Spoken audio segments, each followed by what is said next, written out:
Hey guys, I'm here with the Devil Dog Petco Premium Himalayan Yak Chew. My dog absolutely loves these. She's a golden retriever. We're gonna try to get her to come on over here. Honey, come here, bud.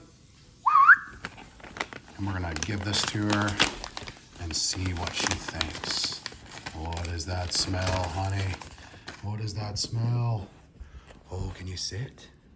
Oh, sit, stay. Good girl.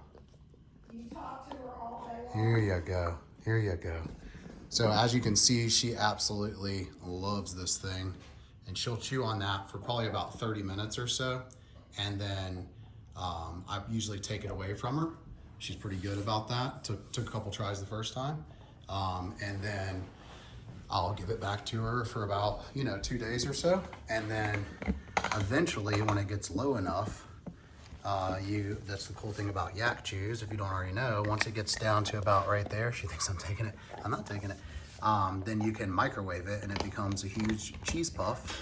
It's like a whole nother treat that, that she'll have again. So anyways, absolutely love these, highly recommend them. As you can see, she loves it and keeps her busy for a while. Special treat.